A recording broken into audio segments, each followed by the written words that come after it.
Perfect choice. To Miami Beach. Jason, are we usually in a New York state of mind? I mean, I can't help it. We live here. Exactly. I think we really have too many options. I'm in a New York state of mind. What's up, everybody? Welcome to a brand new episode of Granny's Peach Tea, episode 229. For those who are still counting that type of thing, yes, me and Jason usually see all the movie stars, limousines, and all of that, because we're always, like you said, in a New York state of mind. But I'll say this: as a guy who grew up in New York, I have seen, with very few exceptions, the C-list of celebrities. Okay. Right? I have a weird list. So we both have met Ed Koch because he came to our high school. Yes, this is true. Okay. I have seen Gabrielle Anwar. Okay. Do you know who that is? No, I don't. It sounds kind of familiar, but I can't say like I guarantee knows who it is. She does. Unless you watch that show Burn Notice as obsessively as I did, there's no reason to know. But she was in that. And I saw her in like a museum. But then I also met George Takei. He blessed my wedding. Because I met him for my wedding, picking up my tux when I worked in the city. And then I saw Owen Wilson. That's a good one. Mobius. Great. Yeah. That was a great one. And I was with my wife, and she had seen him before. And she was looking at me, waiting for me to notice him. And I went, "Oh my God, is that?" And she goes, "I've seen him before." You can't just shut somebody's celebrity sighting down like that. That's not cool. That's what she does. keeps you in check. Exactly. Yeah. But what's up, everybody? Thanks for joining us on this Sunday evening, as we got a lot of comic book TV to talk about here. And yes, we're opening up with Billy Joel's New York State of Mind. For those who watched Daredevil Born Again this week, you can know why. I mean, I'm not a banana milkshake guy, more of a chocolate milkshake guy. You could have went that route too. I think I should try a banana milkshake though. I think you should. In honor of it. Have you ever had one? I'm one of those like heathens who love banana ice cream. Oh, okay. So, yeah, I didn't know that. Yeah. All right, interesting. But yeah, and well, there's also the Bel Air Diner we have a connection to. That was wild. That was wild. That was really random. Really random. Even though it's not located on like 40-something and 10th and Hell's Kitchen whatsoever. It's in a freaking different borough. Sorry for those people who don't live in New York. It's in Queens. Yeah, seriously. It's not even close. Manhattan cannot take all the good things from Queens. Leave Queens be. Queens is the best. Queens has its own, like, we have a lot of our own cool shit too. So. Not a lot of diners in Manhattan. So I guess but yeah, thanks for joining us. We got a lot of stuff to talk about here. We got Invincible. We got The Boys is back for its final season. We got Daredevil, all bangers all over the place.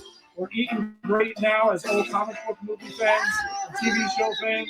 So we got a full episode of TV.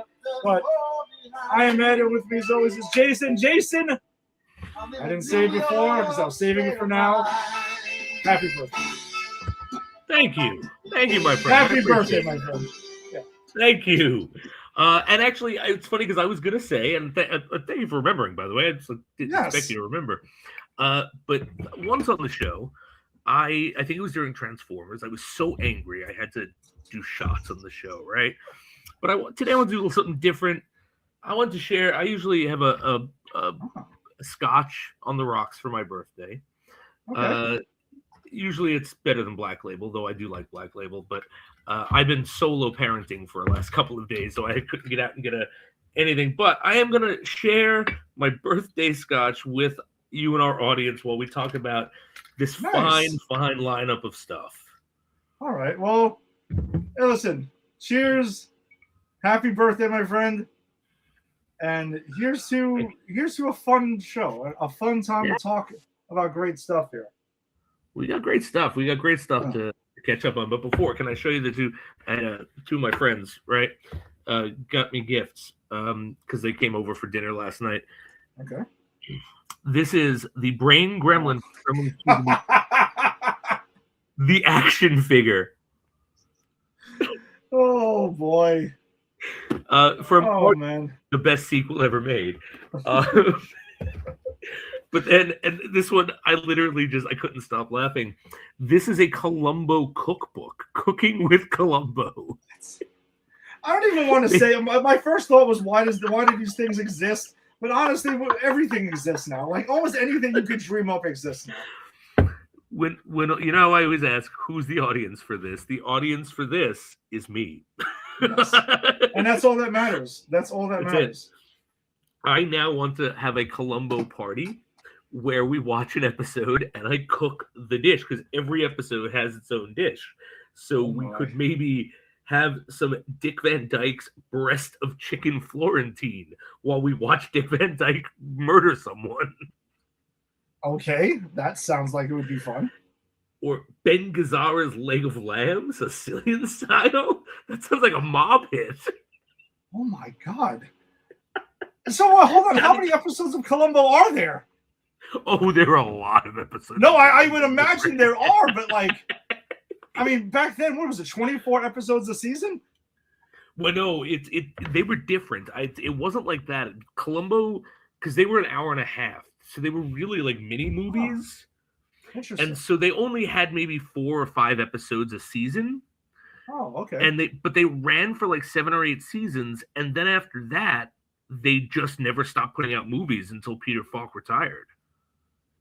Wow, it's so interesting to me though to look back on a lot of the shows when we were kids that came out and prior, because I feel like we don't remember them exactly the way they were. Because like I watch a lot of the stuff on YouTube where these dudes like explain what happened to like the cartoons and stuff like that and like the animated stuff, and they relate the toy line to the series.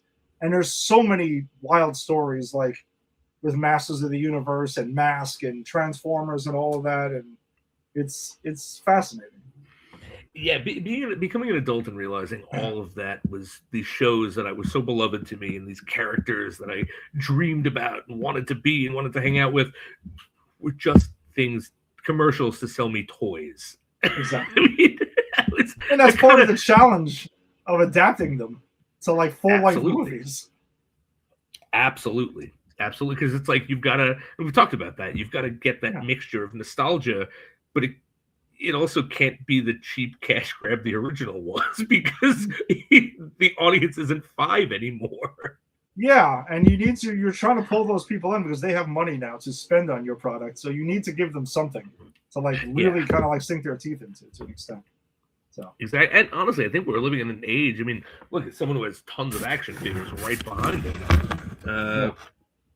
We're living in an age where I think action figures are really more for marketed for adults. You have action figures for kids, but I think the money makers are the adult ones.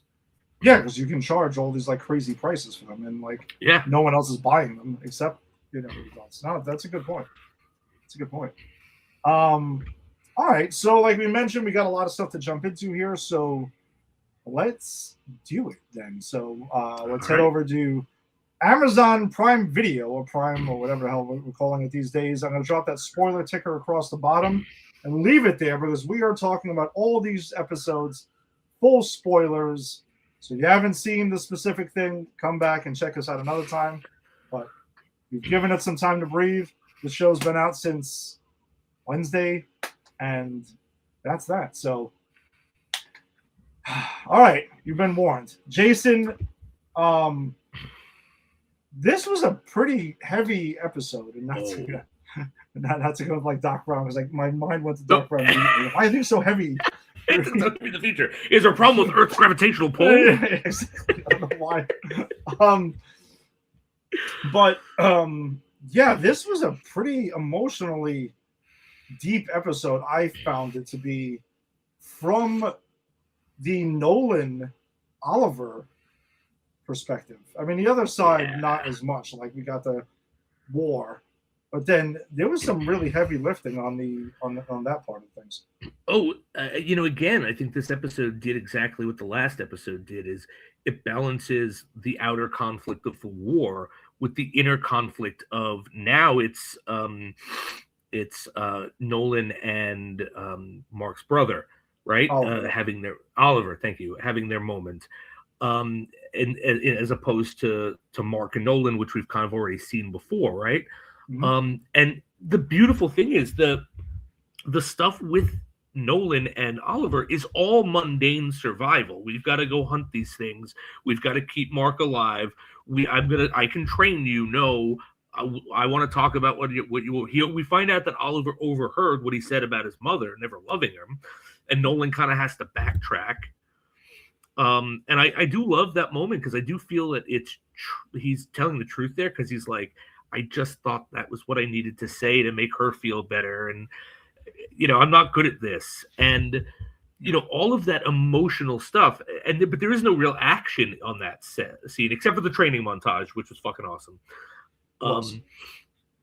And then in the war, it's all balls to the wall fighting. It's it's mass destruction. We finally find out who the mole is, and I had a theory and I was wrong, so I'll out myself when we get there. And then it ends with, and Mark comes back.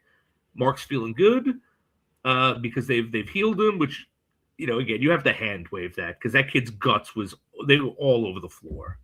All right, I wanted to talk about that because last week we left off with like, all right, we obviously know Mark isn't dead because he is. But he was gutted like a fish. He was done. Okay. And you would have assumed it was like a wrap for him. But I guess whatever. When you have powers to that level, you can just what do you go with it. What are you gonna do? Because again, I think the viscera was more symbolic than it was meant to be taken, realistically, which I discussed last week. So I'm okay with it. It's like, what are they gonna do? They're gonna kill Invincible? Get the fuck out of here. That's never gonna happen. It's except maybe in the last episode. I don't know how this comic ends, but yeah. I just kind of thought it would have been more than just let's wrap him up and he'll heal by getting protein from eggs and fed, whatever the hell that they were killing, because they obviously had like you mentioned, they had a fight for survival, and that's what basically Oliver and Nolan are doing the majority of the episode. They're killing these things, and Oliver's learning that he had to learn to start like liking some of it, and he kind of started to. But I don't know. I just kind of felt like there would have been more. There would have been something else to it, but whatever. It didn't like ruin anything for me. I just kind of wanted more, and it went on for months. I mean, this episode spans multiple months. Oh my god, I didn't realize that at first until I'm like, wait a minute. Mark's got a beard. Nolan's gone gray. Like, also, has Nolan been dyeing his hair? Question. I don't know. It started raising more questions about Nolan. Viltrumite hair dye. I think I agree with you. I think maybe something more could have been made of it. But I think that the point in that moment wasn't supposed to be him healing, but the family healing. You know what I mean? The rift between the boys and Nolan, because they do come back stronger. He does start Oliver does start asking about his mother. He does start training. And I think they're responding to Nolan's honesty about like, I'm not good at this. I don't do this, but I'm trying. I want to be better for you guys. And, I think that's, again, this is a cartoon or animated show about fucking superhero violence. And they continuously bring in this emotional depth to it for these characters, which again, it's brilliant writing and brilliant layering and brilliant world building. Yeah. One of my favorite things with, like you mentioned, the growth of it, and a lot of it is Nolan growing to get his humanity, you want to say, right? Because like in the last episode, it gets called out for him not being that. He's just like a photo of a, or whatever you want to call it, a tracing of a human being. But in this, he starts to learn how hard it is to kind of have humanity for some, right? Like for someone who doesn't. And part of it I thought was really interesting was when they go to get the eggs for the extra protein for Mark, and there's this mother laying these eggs, and Oliver's the one who kind of shows him like, hey, if we kill the mother, she can't lay more eggs. And all she was doing was protecting her eggs, so she wasn't doing anything wrong. And Nolan catches himself and he's like, you're right. And then you see them during a training montage go back there, and they kind of distract her and stuff, and they take her eggs, like whatever. Say what you will about that, but I also understand from Nolan's point of view, he's also trying to save his son. Yes, and I think that's the implication is they're both attacking each other. But neither of them are right or wrong. It's not about justice, right and wrong. It's about survival. You know, the mother wants her eggs to protect her kin, the same as Nolan wants to protect his son. Yeah. And I think that's the point, right? Nolan's idea as a Viltrumite is, you challenge me, I fucking obliterate your planet. Yeah. And what Oliver shows him is, just because you're challenged doesn't mean you're enemies. Exactly. And it's interesting that his teenage son is the one that's teaching him that. So I think it is a fascinating redemption arc for Nolan throughout this. And this episode and the last two episodes have done a lot to kind of further that, on a really emotional level with both of his sons. I really appreciate it a lot. Yeah, and I can't wait till the end of the season when I love Nolan and he's finally redeemed himself. And in the middle of everyone feeling good, someone puts a fucking fist through his face out of nowhere, Yeah, unfortunately, if I had to guess. You know how this show rolls. Yeah, it's unfortunately, I think so. Right when we're feeling good about Nolan, completely, and he's kind of made his, maybe he makes amends for as much as he can. Right, because there's also that part of the conversation where he's like, hey, my time with your mother taught me that there maybe is a chance for me to find my way back. Yeah. And I thought that was really interesting too, to learn, that's kind of what he was learning there. So I thought that was pretty cool. I thought that was super awesome. And again, I love the idea of the children teaching the parent to be better. Again, I talk a lot about generational trauma and healing it and how it's been showing up, so symbolically in our media. And again, we have it here, right? Like the children showing the abusive parents a better way. Because look, Nolan is an abusive parent. Yeah, no ifs, ands, buts about it. And I thought that was cool too during the training thing. Because we saw how Nolan got trained. And he didn't try to kill Oliver, and he was kind of smiled when Oliver landed some shots on him eventually. Yeah, he was proud of him instead of when he got trained. They had to talk the mother out of killing him anyway. Exactly. Even though he held his own, but we also remember how he trained Mark. I mean, he was very hard on Mark, and that training. One second, buddy. That training rises into all of that, and yeah. So I'm sorry. Give me 1 second. Yeah, sure, no problem.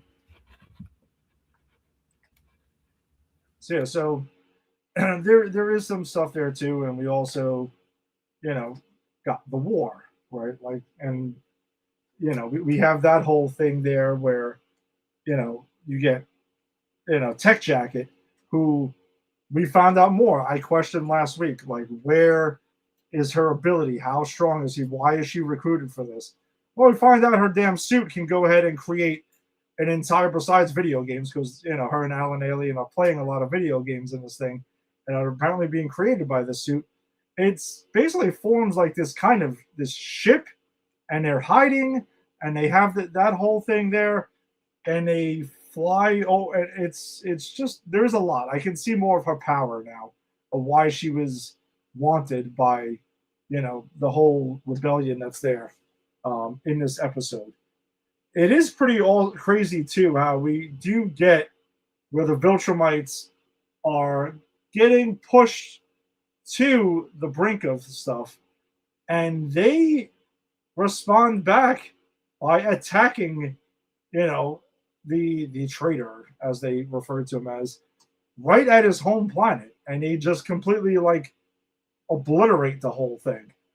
Like they just take the fight to him, and that was interesting, wiping out a lot of the people that were around him that were helping the rebellion. Right. All right, Jason. I was just continuing to just mention like I'm on board with Tech Jacket and how powerful and why she was recruited, because I questioned that last week. Yeah, Now no, you can see she kind why. of she shows it because the it's alien tech with the little girl inside, which I think is a super like it's a DC trope, which I love to see, and she really does hold her own. And I actually love that moment. I don't know if you talked about it because I kept breaking up when I had to go tend to my son, but Yeah. When Alan the alien comes back for her, Yeah.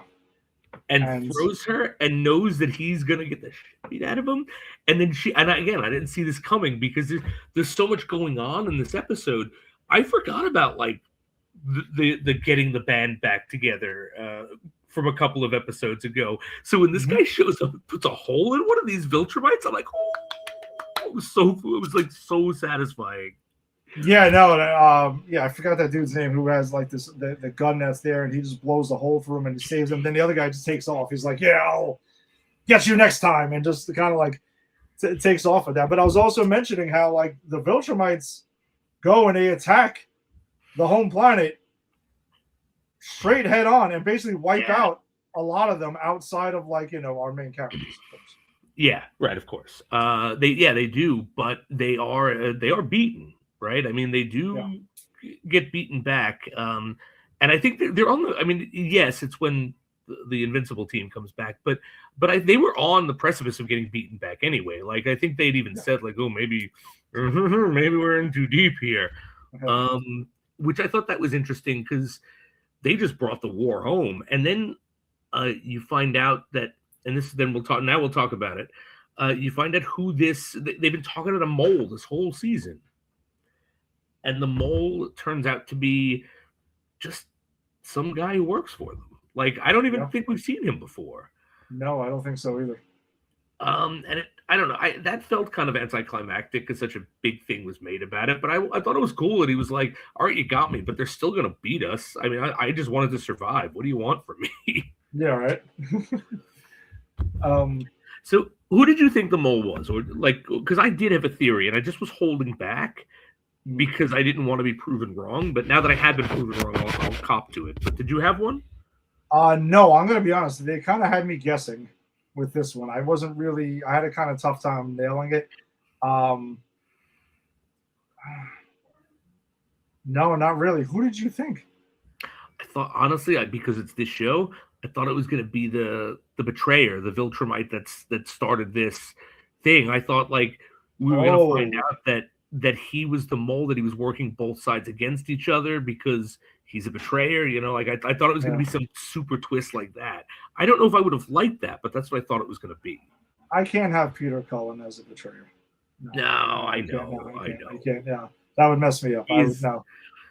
He's doing a fantastic job in this, and I dug the fight stuff, and then I hope you didn't bring him up when I wasn't here. No, because I'm saving it. Battle Beast is back. Battle Beast is back, and he was guaranteed more battle. Yes, I thought that was awesome, and he's dude. There was that scene during the fight montage where he beats the crap out of these dudes, and he's like wearing their blood on his face. Oh yeah. Oh, he's no joke, and I love that it's voiced by Michael Dorn. Yeah, Star Trek's Mr. Worf. I think he says something about having no honor or something in this, or the honor of battle. I was like, oh my god, Worf just said honor. Oh man, I thought of you when I saw Battle Beast, and you knew he was going to get into the battle. And he doesn't have many exactly. He doesn't have much to say, but I love like Alan comes back on the ship. He has a tense moment with the captain, his girlfriend, and I thought maybe he was pissed because she separated the saucer, but they move on, which is good. But she's like, well, someone came on board, and they'll only speak to you. And it was at that point I went, oh no, I know who this is. And then when he was like, I was promised more battle. You must give me more battle. And I was like, yes. So and I'm going to put air quotes, mid-credit, post-credit scene. Yes. Which we find out. Remind me what they were. I watched it a couple days ago. So apparently, what's his face? Damn it, I can't believe I'm drawing a blank right now. There's a chance he could still be alive. Conquest. Oh, right. Oh, yes. You get the bubble moving and everything. Yes, you do get the rumble moving, which God, let this guy die already. Though there was a nice moment that I forgot to talk about where where Oliver's mad that Nolan buried Conquest. Yeah. And Nolan was like, you don't understand. He was a good Viltrumite. He served the Empire well. And it's like, so I love that duality that Nolan still holds. Yeah, because I think Nolan's still like, he still acknowledges that those were his people. Yes. Granted, like they're misguided and everything, what they're doing is wrong, but yeah, he's still somewhat conflicted on a certain level of it, at least, I'll say. Yeah, absolutely. But yeah, so Conquest might be alive. I'd rather not, to be honest. I agree with you because there has to be some stakes for the show at some point. Right. We can't just have the fake death after fake death. Right, exactly. And it made sense last time because Mark thought he ended him and Cecil kind of betrayed Mark on that. So that makes sense. But Mark ended him. Yeah. Like sometimes dead is dead. Yeah, right. And if you wouldn't do that, then what was the point of all of that? I don't know. I'm curious to see how that shakes out, or I don't know. Yeah. So yeah, we'll I'm not sure how I feel about that. I trust the show. But they'll have to work a little harder to get me back on board if Conquest is still alive, and especially because I felt so satisfied that he was killed. And there are other cool Viltrumites, like. Yeah, we don't need to keep having him. And I know you got Jeffrey Dean Morgan to be here and all of that, but we don't need to do that. We don't have to keep going back to that one. Right, exactly. So, all right, we'll see. Dude, only 2 episodes left in the season for Invincible. Man, I'm always sad to see when it comes to an end because I genuinely love this show. When the show ends, I'm gonna wait a little bit.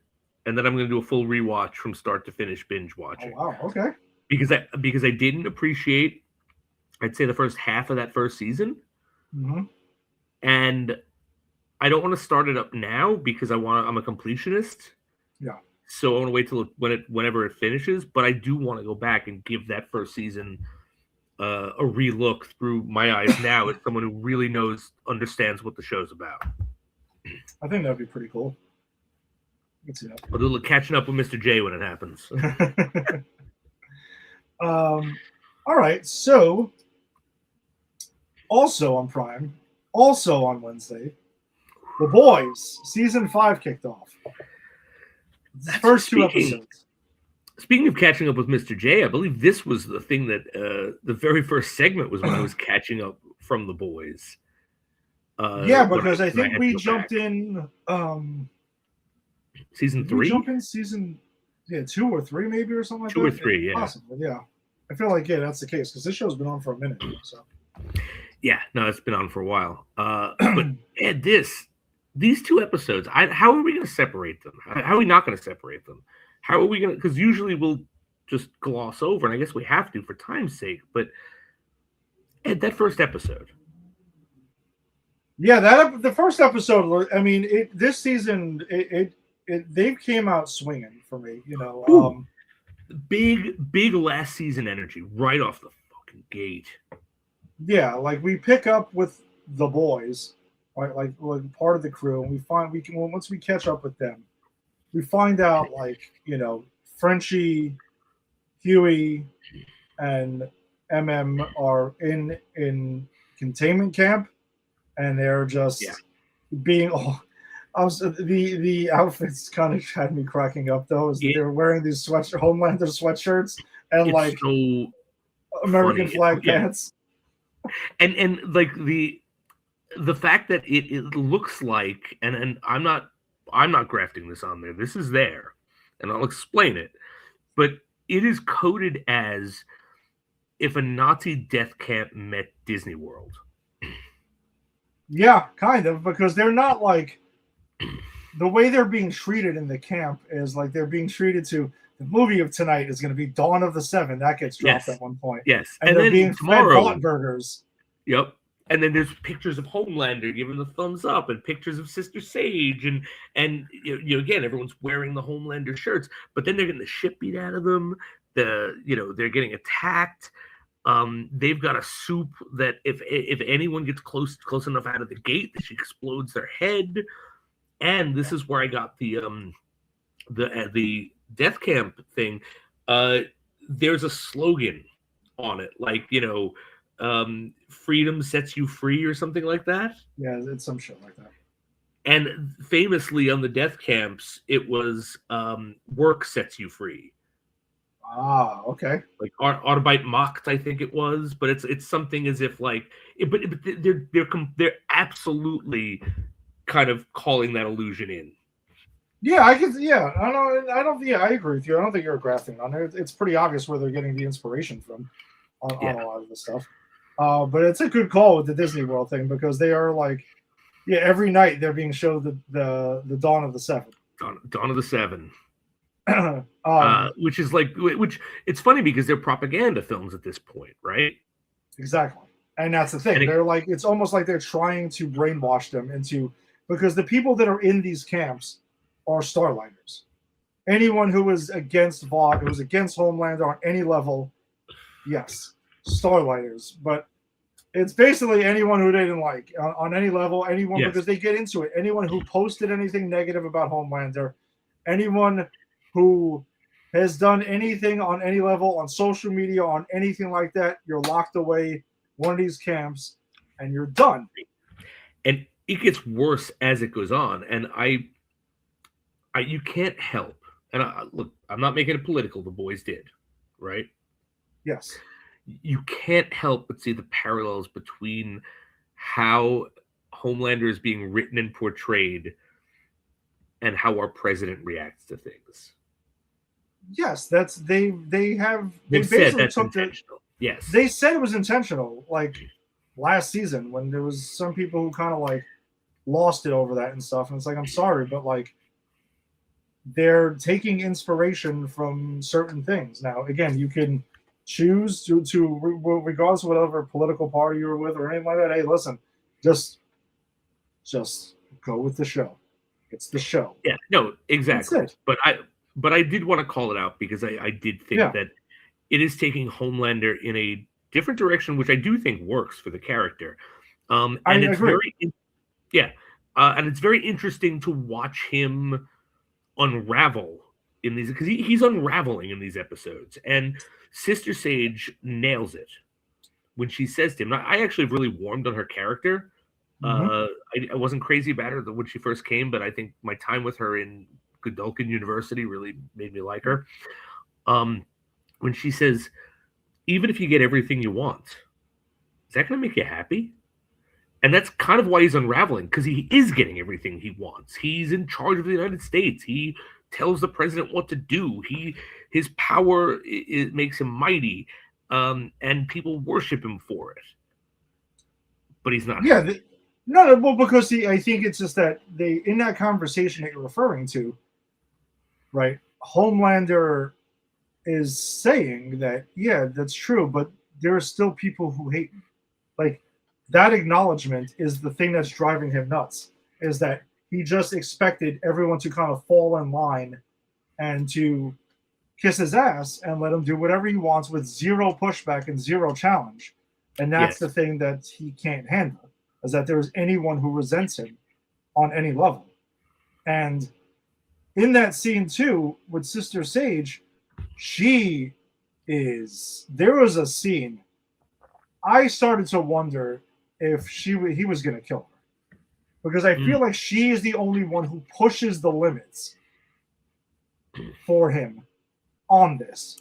And he's so mentally unstable And I've said this before when we've talked about this show, and it's definitely, as soon as I see him, it's right back to it for me. I don't know if it's like that for you, but every scene he's in, there's a level of discomfort and uncertainty with him because you know what he's capable of at any given moment. Yeah, he as a character scares the shit out of me, and I think if I ever met Anthony Starr, is the guy who plays him, right? Yeah.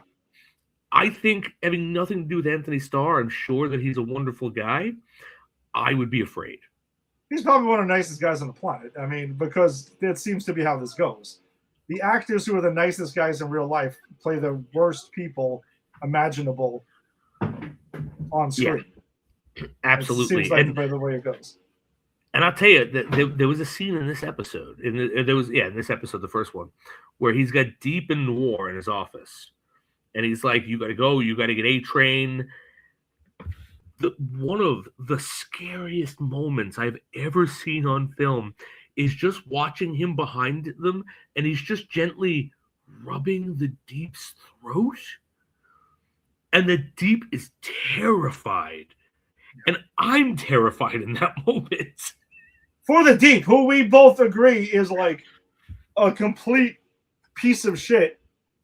The Deep is unredeemable or unredeemable. But I don't think even he deserves that. That's the thing. It's like not even the worst character in the show deserves it. I mean, Homelander makes him piss himself in episode 2. Yes. Oh, yes, he does. It was, I was just swimming. Yeah, exactly. But yeah, so when we catch up with them, we see the internment camps that they're in and stuff like that, and being brainwashed and stuff. And then, Butcher is on the run, and he's like trying to, get things together.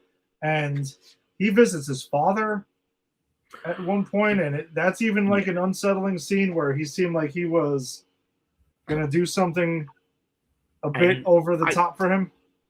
And I think he did. I just don't think we saw it. Yeah. No, I don't think we saw it either. And because he wanted revenge on his father. Yeah. Returning him into who he is.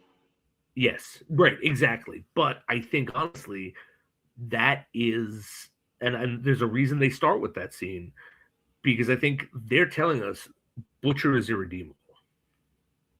Because yes, his father deserved to get the shit beat out of him. His father deserved a lot when he was a younger guy and could have defended himself. Yes. You come to your father who's dying, who's very sick, and I love that actor. That's the actor from Fringe. That's the actor who played Denethor from Lord of the Rings. He's such a good actor. But like, and you essentially kill your father who cannot defend himself because now you're a superhero, you've got superpowers, and you do it for sadistic pleasure. And I think the point is, he's become just like the Supes with his power. Yeah. The only difference is that he hates Homelander so much he's willing to die himself to take the man down with him. Yeah, Butcher's not coming out of this alive either. No. And I don't think he should. No, and that's where we've said over time that there are a lot of the heroes on this show there are still, Butcher is not, he has good intentions at times, but like ultimately his disdain for Homelander and the Supes have driven him to irredeemable aspects and made him do things like, but he doesn't care. As long as he takes them down, nothing else matters. That's exactly it. And I think it's interesting too, because we start with that with him, and what we come to learn about Starlight at the end of this episode is she's kind of on the Butcher path. Not in the sense that she's willing to be as sadistic as him, but she's starting to be ready to make the big call about the disease.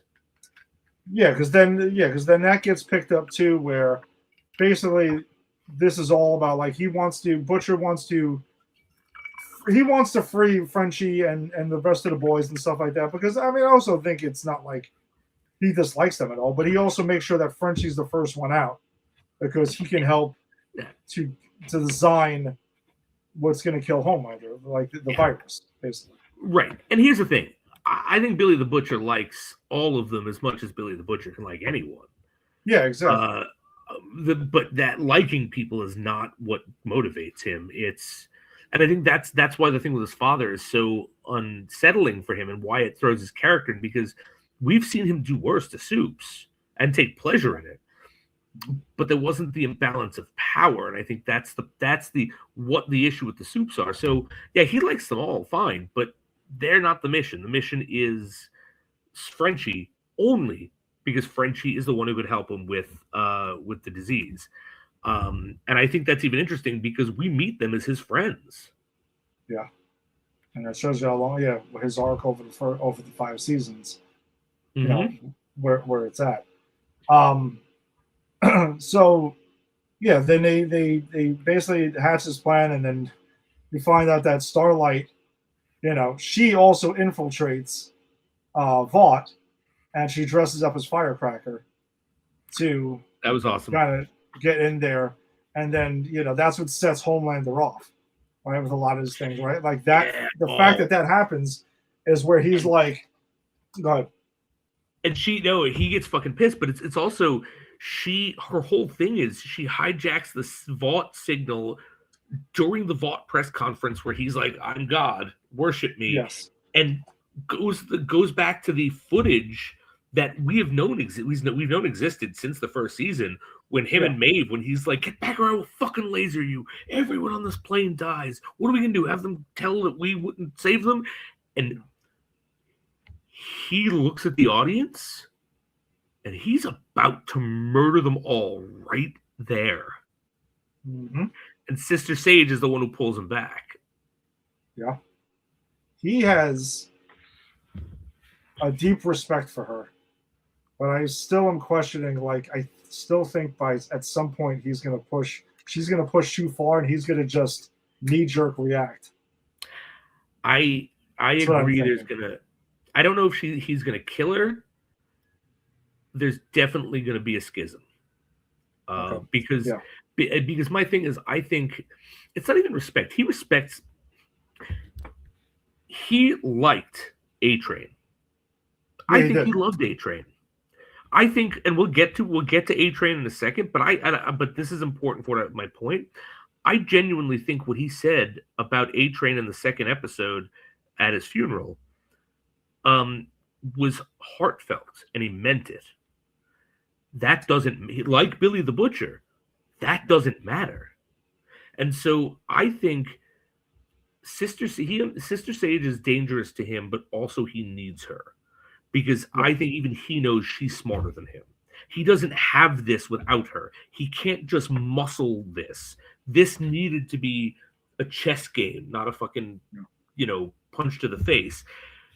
But he's going to get to a point where that in and of itself is a blow to his ego. Yes, that's what I'm saying. I think that's where, he's going to go on like one of his, like, just because you can see when he's like you mentioned, he was unraveling, and I think he's going to lose control, and that's when it's going to happen. It's my guess, but I'm with you 100% on all of the way he views her. He knows he needs her, and she's helped him get everything he's wanted, almost. Because now it's what he still desires at this point. Well, he also desires. He's basically says this, like, I'm going to set a trap. And I'm going to get the word out that in 72 hours, I'm going to kill Frenchie, MM, and Huey, finally. And it's a trap. And I'm going to lure them out because enough with Starlight, enough with Butcher. Like, they need to die. Like, and that's enough of this. Like, this is bullshit now. And when that goes out, like, that's when we get, like, Butcher goes ahead and he gets the girl and gets her, like, to come join the crew and Kimiko, stuff like that. Right? Kimiko, yeah, but like a code name is the girl that's in there. Okay. Oh, right. I forget that. Yeah. Yeah, but I also think that was a hilarious moment though, because we find out she is speaking now. And you know what? Last season energy. That's why I didn't even question it. It's the last season. fucking Kamiko wants to speak. Let the actress speak. And honestly, I didn't hate it. I kind of like her speaking. I think it's kind of funny. I think it's funny that she's learning what's appropriate and not appropriate to say because she never had that problem before. Yeah. And when they take the flight back and they we kind of get everyone together, and she's like, she starts speaking and he looks at her and goes, "You're trying to tell me this whole time and not a word?" And she's like, "Well, all you say is cunt, cunt, cunt, oi, oi, oi." Like, what the hell else is he supposed to say to that shit? He goes, "I like you better when you didn't speak. Shut up." That's so funny. It's such a great moment. Yeah, I love the making fun awesome. of that. Yeah, no, that was hilarious. Yeah, so all right, so then you were talking about the setup and the trap to get them in. So we have a little putting together the team, right? Butcher's like, I got a guy, he's gonna get us in. We're gonna dig under and go into the camp.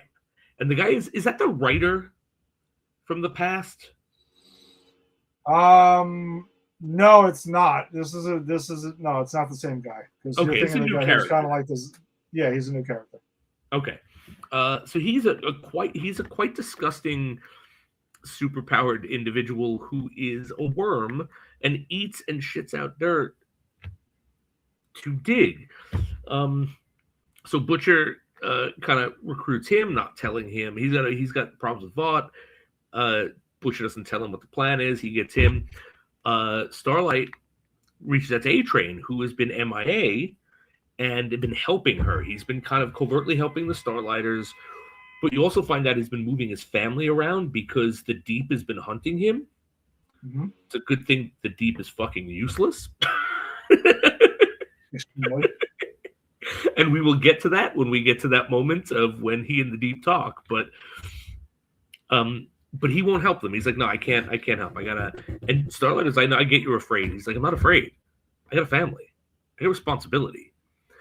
And then, so Starlight is like, okay, we'll have to do something else. You then get a moment with A-Train, and this was the moment I texted you guys. I really hope that this is not a false flag again. I have wanted an A-Train redemption story forever. This cannot. Don't do it to me again.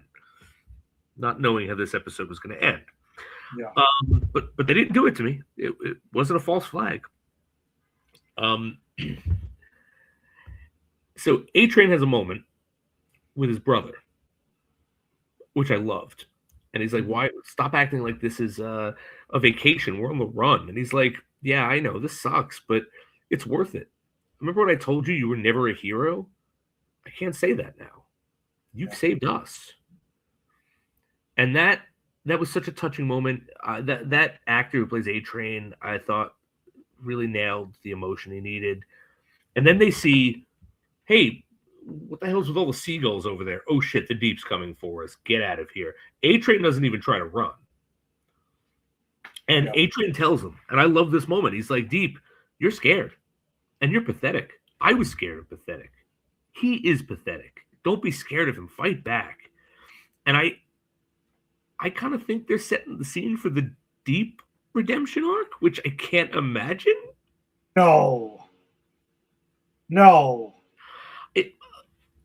Something gets to him there, I think. But anyway, we'll see. I don't know how I would feel. No, I don't want that. Yeah, I don't know if I want that. But then A-Train decides he's going to help them, and in the breakout, they dig under the tunnel. They come out. Homelander's waiting for them. Homelander's killed all of Huey's cellmates because they've known about all of this going on. Ha ha ha! It was to give you hope, and you suck. And then they come in. They kind of have the standoff with Homelander. Starlighter throws a little Starlight out. There's some cool action. You see Starlighter's different because she leaves. She gives Huey a hug, but she also gets Frenchie out of there. Mm-hmm. And the way Huey winds up getting out of there, even though the woman he said he would help gets shot by Homelander, it's A-Train. A-Train comes out and saves them. And Homelander's been talking about, I've been looking for A-Train. Why is he doing this to me? Homelander says, fuck them. I'm going for A-Train. And we actually get the Flash Superman race, right? Like Yeah. in The Boys. And I know you picked up on this, but my favorite moment of the episode, because it calls back to the very first scene of this show, is he's running and he's actually getting away from Homelander. And the reason Yeah. he gets caught is because he notices that there's a woman in the road, and instead of just running through her and destroying her, which we know he can do, because this is what set Huey on his fucking suicide mission, Killed his he throws girlfriend. himself off. Yep, he saves her, throws himself off balance, goes into some woods, and that is ultimately a Homelander fucking catches him. Which is a great, for the show, great full circle moment. Yep, that's the redemption. That's the redemption arc. No, you're right. And it's funny when you got that, when you sent that text to me and Rick, I hadn't watched it yet, right? So you were ahead of me on this one. And when I was watching it, I'm like, so he doesn't die. So your text technically threw me off the scent of this. And I'm like, at the end of the episode, I'm thinking, he's not going to die. And then he does. And I'm like, oh, okay. Yeah, I sent that text too early. No, but you did. The thing is, you didn't give it away, though. You technically helped the show because that's true. The word going out around on social media was The Boys has this shocking death immediately. And I'm like, I didn't know who it was. And then when I saw that, I was like thinking, oh, it's going to be A-Train. Then your text came in, and I'm like, oh, shit, it's not A-Train. So you kind of helped like unspoil the somewhat spoiler. Yeah, in a weird I'm the way. anti-spoiler. Yeah, no, you did. You kind of undid that. So at the end of episode 1, yeah, I was questioning, but I don't know. I kind of was like, no, this is dead. Yeah, he snaps his fucking neck. He snaps his neck, and the scene between them, and I love this. This is the way A-Train deserved to go out, right? He went, I'm not afraid of you. I don't know why I was. You're pathetic. Without your powers, you are sad and pathetic. And the reason Homelander is so angry is because he knows he's right in that moment. Yes. And Homelander, all he has is fear. And A-Train knows he's going to die. And I think A-Train accepted his death when he went to help the boys. Yes, agreed. Because he tells them that he's like, I can't do this. I can't help you guys because I have my family. And he was genuine. Like, I think everything from A-Train was genuine. Absolutely. And it's his family saying, you became the hero you always wanted to be, that makes him go, okay, the hero makes the big sacrifice. Yep. And that's what he does. And I think there's a great moment. I don't know if it's this episode. No, it's probably the next episode, second episode, where they even ask Huey, like, hey, are you taking any pleasure in A-Train's death? And he's like, no. Yeah, I know. He did me wrong, but he redeemed himself. He died a hero. He didn't deserve that. And I love that moment, too, because A-Train is the person who sets Huey on this. Yeah. So that's part of, like, A-Train really did atone, because the person he sinned on the most, narratively speaking, is forgiving him. Yeah. No, it's great writing, again, for a special final season thing, because we're closing the book on a lot of these characters, and that was the perfect. Yeah. I think that was the perfect way for A-Train to drop it, and also for Huey to get closure, because he knows, like, this is what set his path. Obviously, he has other things to fight for now. Yeah, I mean, that's the thing, is this started the show. It's not ending the show, but it doesn't mean we don't deserve a little closure for that. And the writers knew that, and they gave it to us.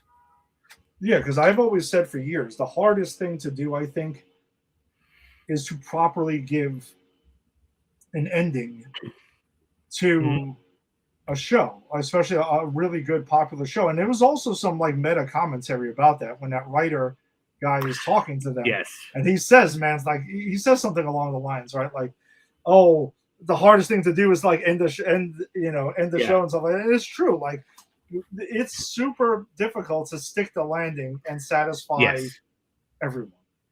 Yes, and that's something we've talked about a lot on this show. Yeah, because we've seen shows from beginning to end, and it's difficult. Yeah, sometimes they stick it perfectly. Sometimes they don't, and it's okay. Sometimes, and I'm looking at you, Secret Invasion. It's fine up until the landing, and then it ruins the whole thing retroactively. Yeah, now we look back and like, man, that show sucked. Well, if Right. you go back and watch the show, the us breaking down every week, you're like, yeah, we liked it. We were on board until we It was just till the end. yeah Didn't come until together. the end. But and the way they did it too is they trusted the audience, right? No one telegraphed it. No one said, "Do you remember the first season when A Train runs into Huey's girl?" Like, no, it's a moment. They trust the audience. Yeah, If you know what this means.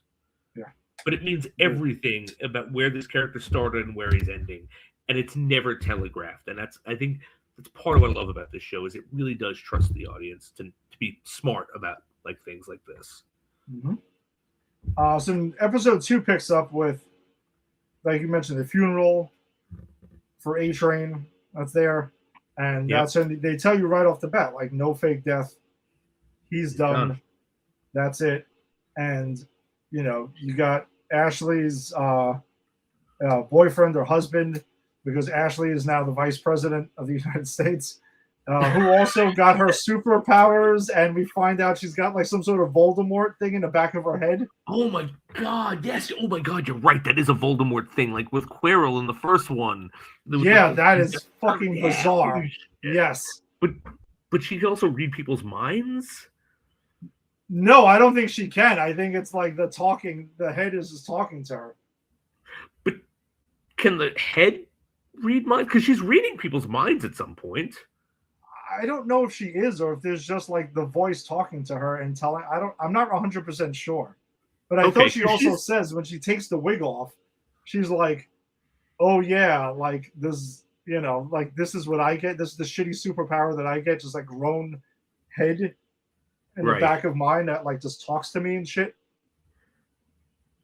Oh, okay. I thought that was part of it. I thought that was related to the mind reading, but I guess That's the way I interpreted it. I mean, no, I could be wrong. because I don't know if she's right, really no, reading people's minds. I don't know because when she's having that conversation with herself in her head before we know what's back there, and she they're talking to Homelander, and Homelander's like, yes, or not Homelander, maybe it's Sister Sage. We want to ramp up. We want to put more people in internment camps. If anyone ever farted in the direction that Homelander once ate dinner, they got to go to an internment camp. And she's saying like the president is thinking the same thing as you. You just act on it. Just stand up for yourself. So that's why I thought she was able to pick up on what other people were reading. Were thinking, but it was this voice picking up on it and telling her almost secondhand. Yeah, maybe. I mean, I think they do need to like maybe go into it a little bit more. Yeah, I think so too. Yeah, that's the way I interpreted it. I thought it was just like, it was telling her things and that was it and whatever. So yeah, so then we get that. So we get the A Train funeral that's there, and that closes the book on that. But like, yeah, you can see that there's like Homelander is kind of hit by that, but then he's also kind of like, it also makes them start to think too, like he says something like, "Why is everyone against me? Why does everyone keep leaving me?" And he's starting to have like some serious, and that's what you talked about, unraveling. Like he's having some internal issues there, and he knows like the virus is out there, and like they're trying to like get that whole Godolkin virus going, and we find out he has Soldier Boy, his dad, essentially In his bedroom in cryo, and he eventually gives in and wakes him up out of cryo. And the question is, and because I think like, doesn't Sage ask him, why did you wake up Soldier Boy?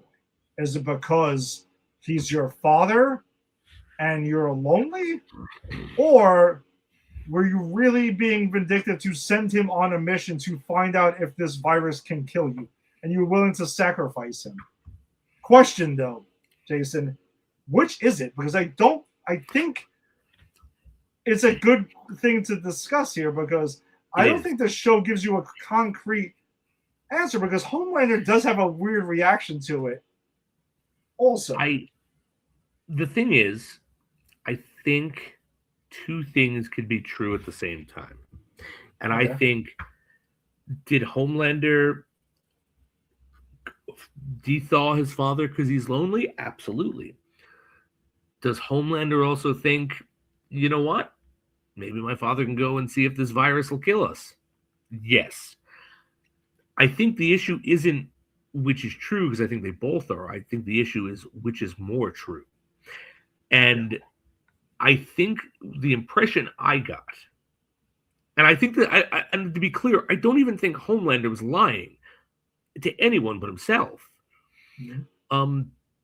But I think what's coming out is it was the loneliness thing, because he has that moment when he makes the Deep piss himself, where he looks at him and he fires up his eyes, and the Deep's just like, hey boss, I'm here, I'm looking into this, I'm gonna get things done, you were brilliant, that was a great idea, you had to send this guy in there, job accomplished, now we have everything we need. And he puts his hand on his shoulder and he fires his laser eyes and he goes, it should have been you.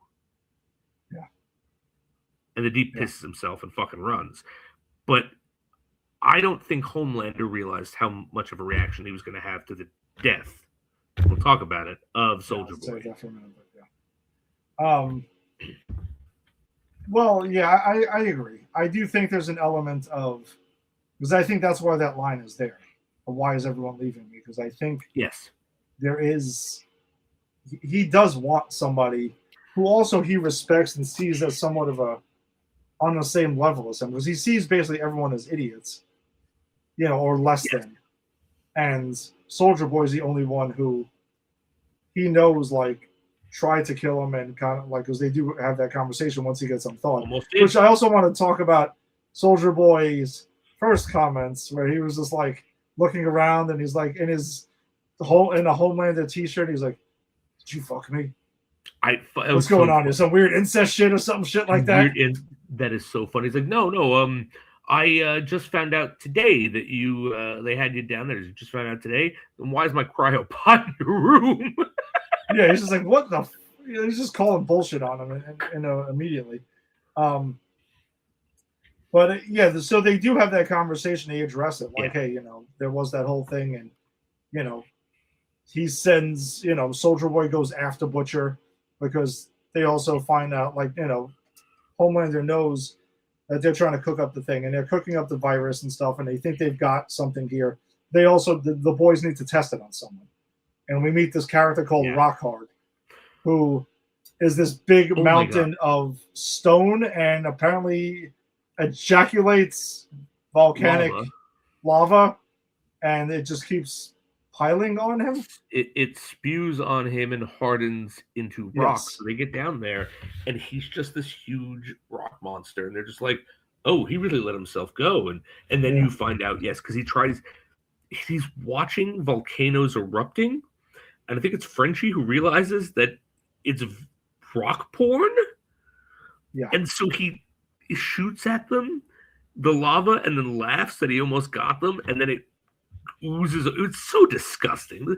This show could be so disgusting. it's pretty nasty. But then he also has these. He also has these other like teenage, heroes that are with him and stuff like that are kind of, because that's how they find out where he is. Like, they're kind of like bringing him stuff and things like that. And we also meet them, and we find out they're like influencers and shit like that, but they're like soups that have that. Right. So there's also them, and then the girl kind of like the one with the crows and everything. She kind of like by the end of it is spared of all this. The boys kind of spare her, but then they get into it with the other guys. But the boys don't spare her. spares her. Yeah. Starlighter, because finds her. And I think this is important to MM's character, so I do want to delve into it for a second. Mm-hmm. Is starting to drink. No one else is drinking now, right? And he used to be the teetotaler. That's why it was mother's milk, right? Because he was a teetotaler. Yeah. We get a great Anthony Starr moment, though, which I forgot to mention in the first episode. Where he's like, yes. You never told Butcher. You never told me your friend's nickname was Mother's Milk. Yeah, and then he's like starts licking his lips and like, oh god. So gross. But it's so gross. so MM's walking around drinking, looking around, and he notices that the crow girl is there.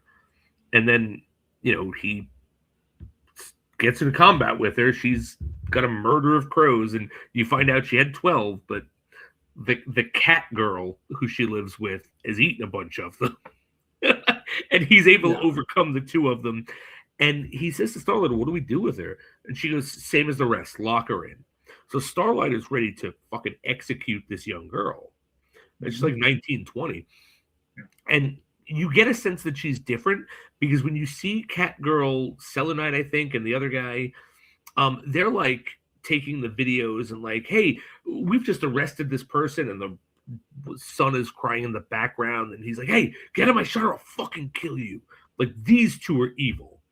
This girl's like doing like goth beauty product tips, and it's like, I know this sucks, but they make me do it. I mean, so you could tell she's different. And then she has a moment with MM where she's like, please, I just want to go home. Please, just don't kill me. Yeah. And we remember, what do we know about MM? He's a dad. He's a family man. He frees her. The rest of them, they don't know. Yeah, because the rest of them... No, I agree. And also, by the way, talking about MM, let's not forget, when they were breaking out of the internment camp. Yes. He finally has his battle with his nemesis, Love Sausage. Dick guy, yeah. He has the battle and fucking chokes him out with his own fucking dick. Look, I was watching this and I was going, look, yes, if your dick is like that and you can whip it around and club things with it, 100%, yes, great power. Except terrible defense. Because when he gets because what's being attacked is your dick. Exactly. So, like, yeah, it can definitely be twofold for sure. That's there. But it's funny because I remember when they showed, when he saw that Love Sausage was one of the guards and stuff, you could see it light up. He was like, I'm going to end this motherfucker because this guy's put me through so much shit over the last couple of seasons. It's a wrap. And he finally gets his revenge and he kills Love Sausage. And I thought that was a pretty cool moment for him as well. But you had mentioned, though, they get the virus together. They get it. They kill Rockhard with it, and the others that are there. But then also, you're right. The Crow Girl is spared, but Soldier Boy is after them as well. And there's this whole throwdown with Butcher and Soldier Boy and stuff like that, and they end up hitting him with the same virus. And that's where we see his skin starts bubbling and stuff like that. And we're led to believe that he's dead. And that's when you had mentioned Homelander sees that and has that moment of deep and makes him piss himself. But then at the end of the episode, we see him sit up like the Undertaker as he's being taken away. So, question for you, though, is... Are we getting the same Soldier Boy, or are we getting like some sort of weird zombified version of Soldier Boy, or is he like looks like Two-Face maybe, and he's just? But the other question though is this, and that's one thing, but the other thing that raised for me was, so they wanted to test the virus on Rockhard because they say he's as powerful as Homelander. Yes. Because they think Soldier Boy is on ice at this. He was on ice at this point. It killed Rockhard, I guess, and everyone else, right? Because we see him die. Yeah, we see his brain slips out. Yeah, he's done. So does that mean this virus then cannot kill Homelander? It's not quite perfected yet. That's the part I was a little questionable about. I think we need to see what it does to Soldier Boy before we can say that, because maybe you're right. Maybe it makes him some undead fucking abomination. Maybe it just took what Soldier Boy's power is? He could burn the Vault serum out of you. Is that what it is? I believe so. Yeah, he has some sort of like nuclear reactor type thing that he can do because when he starts lighting up and everything. So I don't know. Maybe it altered his power. Maybe it I don't know. Away. that's the thing. I think we don't know. We can't say whether this is gonna work or not on Homelander until we see what happened, what that was. And I got to tell you, man, I thought there were 3 episodes of this, so I had sat down to watch 3 in a row. And I got this. No, it's fine. But I got to this, and I was like, but no. I need to know what happens. They wanted to stretch it out a little longer because usually in the past they've always released the first 3, and then they go from there. So I guess they wanted to, like, since it's the last season, maybe prolong it just a little more. Yeah, I'm guessing. Yeah, which is fine. Which I'm fine with. I don't mind because I don't want to see the show go. Like, I am bummed out that it's ending, but I also can see where they probably want to, get out while before it drags itself up. But we also have spin-offs. Gen V is still around, which, by the way, kudos to them for acknowledging the events of Gen V. Yes, they did. Yes, and not they did. Heavy-handed either. Just, hey, how did it go over there? She did what you could, but it wasn't enough. Let's move on. Yeah. World Perfect established. way to tie in. Exactly. And we are getting Vought Rising, which Soldier Boy is in, and him and Stormfront. So there still will be more content from the universe of the boys. Just the main show, will be put to end. So I'm curious. Yeah, I don't know. I'm excited that it's back. I'm Me too. Yeah, I don't want to get bummed that it's ending, but I'm just hoping they stick the fucking landing with this, man. I have, here's the thing. Honestly, I have no doubt they will. I have been impressed with every episode of this show. I don't think it's had a bad episode. No, me neither. Me neither. I think the care and thought into the world building, how intelligently written it is, and how they can still surprise you. Like, I didn't know, because I'm not on social media anymore, so I didn't know someone was going to die at the end of this episode. I still feared that the Deep was going to get his neck fucking snapped, because that's this show. That raises the other question, by the way. Something that's going on. Black Noir. I was going to bring that up before we finished. Yes, I'm glad you got to it. Black Noir not speaking anymore. Yes, and not acknowledging the Deep, really. He walks away from the Deep. If you remember, Black Noir never shut the fuck up, because even the Deep says, you're not the real Black Noir. And the Deep is hysterical because he keeps going, he's going all Stella Adler. He's going all method. And that's funny is that, because I do teach a drama class and I am into acting, that's actually correct. He's naming the right names. The writers did their homework. But I thought that was hysterical. So, in the comics, it's revealed at the end of the comics that Black Noir is a Homelander clone. Oh. Question is, do you think they swiped out Black Noir? You think they're going to try to bring in the Homelander clone thing? Or do you think there's... I'm not really sure, because I've kind of always known about that. And I know the show took it a different direction. So in the comic, Black Noir was never whoever he was in the show. He was a Homelander clone the whole time. And apparently he was doing a lot of the evil shit that Homelander was doing. Or being accused of. Wait, so in the comic, Homelander wasn't the evil one? It was Black Noir? No, he is, but apparently some of the stuff was Black Noir. From my understanding. Oh, okay. And narratively, I don't see that fitting. Yeah, or again, they could just be bringing in a Homelander clone and just changing that, because also another thing, Soldier Boy in the comics is incredibly drastically different than what we got here. Yes, I've heard that too. He doesn't have... Soldier Boy in the comics is a mantle that's passed on, and one of them is this like pathetic dude who wants to join the Seven, and he keeps sleeping with Homelander and hoping to get into the Seven and everything, and he never does, and he's like a coward, and he runs away. He's so incompetent. He gets he gets his team murdered and stuff like that. Like, so he's not Homelander's father, and he doesn't have powers and all this shit. So they've taken like other characters in completely different directions. But the fact that he's not speaking, I don't think it's the same guy that we knew last season. No, I don't think it is either. And actually, now that you're saying this, I'm going to put forth a theory that I just came up with.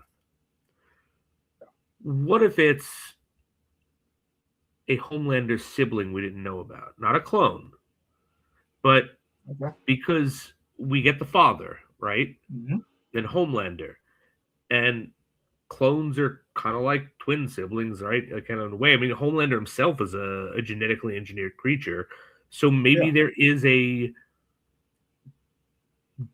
a different, and maybe it is a clone, I guess, but a different type. But I don't. If it's going to be a clone, I don't think it's going to be an evil clone. Okay. So you think maybe he's like a good Homelander clone? Maybe a good Homelander clone, or a sibling that we didn't know about. Someone that like. I don't, something that because that's where they're going, right? Homelander feels alone. Homelander's looking for family. Yeah. So something like that would make sense, right? And he's got his father, who we just lost, but did he? You've got then maybe a sibling is brought in, or a clone as coded as a sibling, and I don't know. I'm just spitballing. Yeah. I'm not 100% sure, to be honest. They kind of got me. Yeah, I don't know. I really don't know. I will say I don't think it's the same person we did last year. I think it's definitely they've swiped it out with somebody else. I'll say that for now. Yes, I definitely agree, because that person last year never stopped talking, and that was that, and they wanted us to remember that because the deep keeps pointing it out. So it clearly is. Even if we are wrong and it has nothing to do with Homelander, it is absolutely something. Yeah, they don't usually put things out there and not pay them off to to a high degree. So, all right. Anything else on the boys though before we flip over to Daredevil? I just got 2 words to round this up. Oi, cunt. Oi, cunt. Oh, that's great. All right, so then that brings us over to Disney Plus, to the MCU, for Daredevil Born Again Season 2, Episode 4.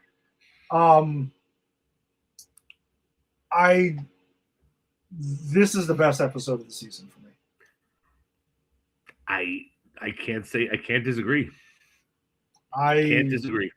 And I've loved all 4 episodes of this so far. I do think as much as I enjoyed Season 1, I think Season 2 I think they're doing it better. I think so. Season 1 had a little more heavy lifting, to be honest. Yeah, they were setting things up again. They were connected to the Netflix series. Like, they had a lot of things to do.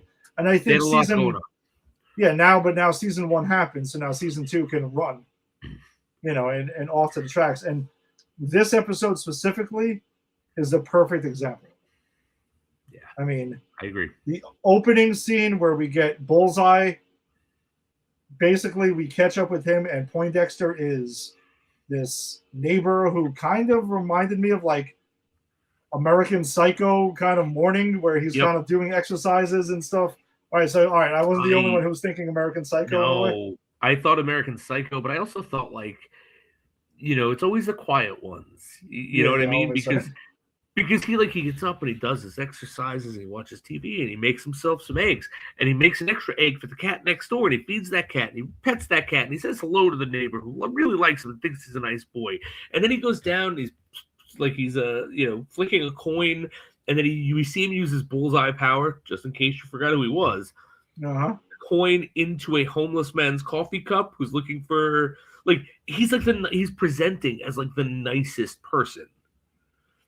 Yeah, because later in the episode, he tells, in the scene, right? So in the diner scene where he goes to the diner, he sits down, he's smiling, and he orders himself a banana milkshake, because that's what the diner was known for, Bel Air Diner, which, by the way, we had mentioned earlier.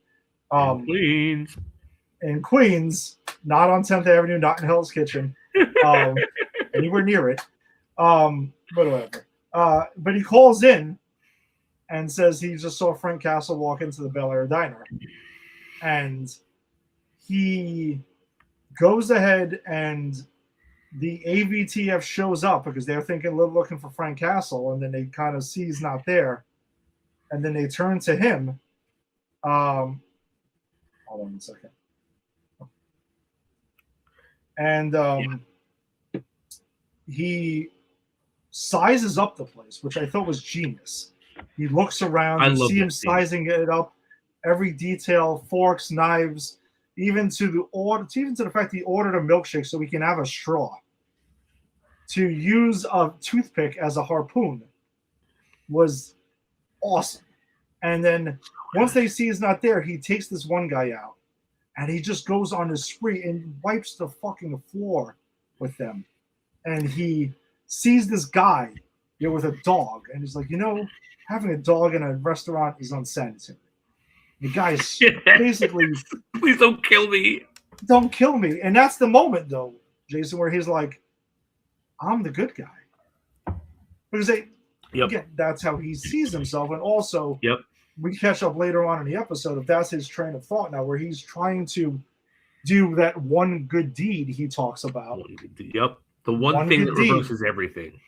Yes, one good deed, because he has guilt about he didn't want to kill Foggy. He was like, he was forced to kill Foggy, and blames Vanessa for it. And Vanessa.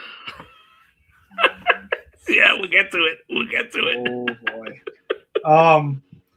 But yeah, so I wanted to ask you though, his Bullseye's intention though, right? Because he gets everyone, and there's one guy who has his eye taken out, and he calls in on the radio. It's not Castle, it's Bullseye. It's Bullseye. And then he murders him.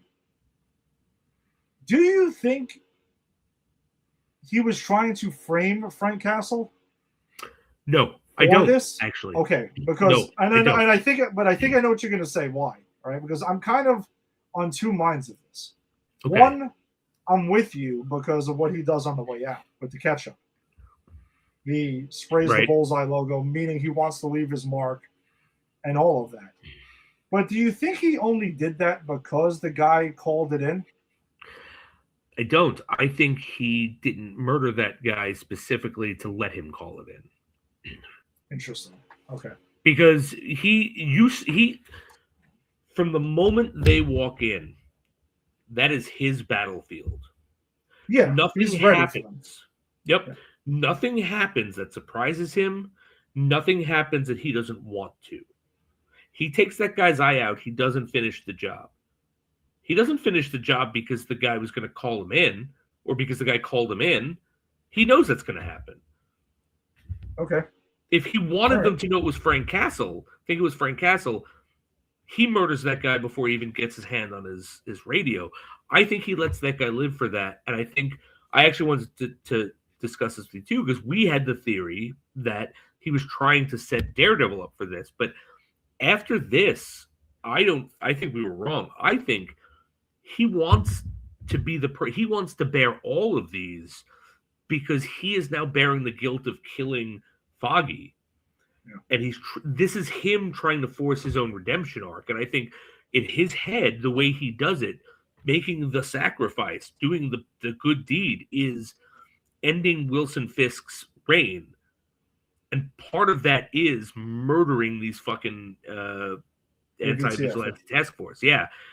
Because they're all a part of it. Like, I think if he doesn't want people knowing it's him, he doesn't call in it's Frank Castle and then sit there and kill them. He calls in it's Frank Castle and kills them like Frank Castle would. But no one's going to come into that site and go, hey, Frank Castle used this toothpick to kill 4 guys. Yeah. Fair enough. Because I was kind of curious to know about that. I was starting to wonder if maybe that was the case. But yeah, I guess you're right. And also, perhaps he called in Frank Castle because he knows they would send the AVTF and not the police.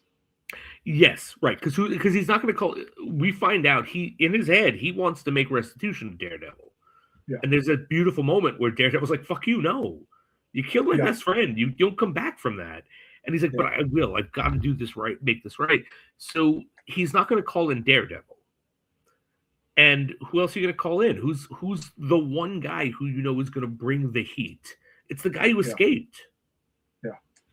Yeah. And also, I mean, everyone seems to be pretty aware of like what Frank Castle is capable of and stuff like that. Oh shit! Which, by the way, yeah, we can do it after. There was a trailer. There's a trailer that dropped for The Punisher: One Last Kill. So we will do it in reverse order. We will wrap up with that. So very exciting. Yeah, I'm gonna be honest. I actually like skipped my mind today. All right, so we catch up with Daredevil and the crew, and he freed a lot of the people that were captured last week, and then we sees the swordsman, though, is kind of like, hey, I'm stepping away from this. Daredevil wants him to kind of stay, but he's like, I got to get out of this stuff. But you have access to all my accounts and stuff, so now we know how the revolution is being funded. You know, by that. So I thought that was a pretty cool thing. Very smart, because you need, in this day and age, you need to dot your I's and slash your T's, and part of the slashing the T's is how are they affording this? Yeah. And now we know, and that's perfect. Like, I can't fight with you. I'm an old fucking man. I don't care. I'm going to the sword. I'm an old man. I'm going home. I got stuff to do. But here's a checkbook. Enjoy. I'm gonna go find my stepdaughter and Kate Bishop, by the way. Yeah, still not find my stepdaughter and ask her why she didn't come and try to get me out of there. Yeah, where the hell have you been? Well, he also gets a one of the uniforms from the AVTF. Daredevil gets also, which he uses brilliantly later on. But then the first mate from the Northern Star finds his way to the rebellion and stuff like that, and he says he has evidence, linking Fisk all this, because he's the one who can kind of finally set this all up. And then we also get confirmation of the new White Tiger. Right, like his niece is going to go ahead and do that. Oh, we got a quick comment in there, by the way, from YouTube at Battle Beast. I am Battle Beast, sir. Thank you for joining us, and you most certainly are Battle Beast. Bring you more battle. So she ends up getting this basically chip of information that she wants to get to BB. And later on, she hands it to a friend who hands it to BB later on as she's going in to go see the fight, because Mayor Fisk is fighting a charity fight, for his, whole thing. But we also find that it's also kind of a trap to lure out Bullseye and Daredevil. Yes. And I think there's some great moments here, because we get Fisk with Vanessa, like, I want you to go meet with the governor and make the governor make things okay with her. This is part of what we're doing. And she's like, no, you're sending me away. And he's like, yes, because because I don't think he tells her that he's setting this trap. And I think that's part of the problem, is she thinks he's like, I don't trust you. Yeah. But he's really like, no, this guy has gotten in your head, and I'm going to do something stupid I can't tell you about, and that's going to put you in danger. And we know how she's been reacting. She's been carrying the gun around. She's been afraid. She's been having like flashbacks. So I think it's super interesting how that plays out. Yeah, I also think that he does mention to her, like, hey, because she feels like she's being sent away for protection, because he does say, like, hey, it's an open forum, like, I'm putting myself out there a bit, and all of that. But same token, she goes up to the governor, has this conversation with her, to try to get her on the side, because the governor says, hey, I don't trust Fisk. I don't trust the whole thing he's doing, but I can work with you. And can you tone down his darker impulses and stuff like that? She's like, I can't guarantee you that, but I can bring the best out of him. She's like, all right, fair enough. I can work with you. The governor goes, him. I'm making money? Yeah, that's good enough for me. I'm a politician in America. Fuck you. All I care about is money. Essentially, right? And both that's sides. A politician on both sides, to be clear. So that's basically that. The AVTF also raids the law firm, McDuffie and Murdoch, looking for the swordsman. So they're tearing the place up and stuff like that, and also suggesting that the swordsman is the one who took down the Northern Star. He was a part of that group. So continuing the frame job of that because that's what they're trying to chart here. But then Charles, by the way, drops back in because we didn't see him last episode, but he kind of shows up working for the government and basically drops in on Fisk. And yeah, this was a great scene because he drops in on Fisk and Buck, and you kind of get this impression, like I'm sure you got the same, was Fisk is trying so hard to scale it back. He doesn't, like he's trying to temper it down because he knows he reached this agreement with the government or an agency in the government, and he's trying to fulfill his part, but he's like, hey, Daredevil took down the fucking Northern Star. I know what was going down there. I'm hiding these weapons because Charles is like, dude, these weapons need to be out there.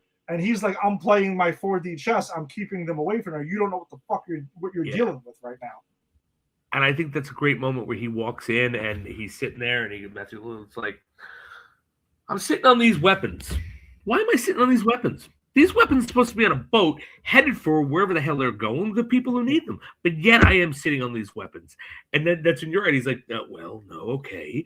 And Fisk is right. Like, Fisk is like, no, Daredevil's got our number. I will get these weapons to you, but you have to trust me. And Matthew Lillard's like, flexing his muscle, and then he brings out two toughs. Yeah. I'll let you do that, Ed, because that's... But then we learn about Buck.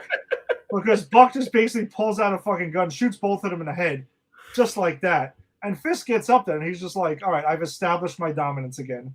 He knows I'm not fucking around now. And he's like, yeah, maybe next time you don't do that, but just relax. I'm going to get the job done. Yeah. And he walks out, and Buck's got the gun on him, on Charles. And then when they leave, that's when we get him, Charles, like, oh, fuck. Like, he just took down my security just like that. It also adds more to Buck because, dude, Buck is no joke. No, and it's funny because Buck does this thing where he's like, and Matthew Lillard makes the joke of like, you can put your hands down now, and he goes, oh, okay, boom. Yeah, they reestablish who's really in control in this working relationship immediately. I thought that was pretty dope. And Fisk has that line, I don't work for you. Yeah. Let's just get this straight, okay? I'm not your employee. I love that. So then, like you mentioned earlier, Matt has this uniform from one of the AVTF, and he goes back to the crime scene. He does this really cool investigation of in the diner of where everything went down, and basically confirms it's Bullseye, and knows what's going on. He finds this coin that's from the church that he goes to, because we find that on the scene.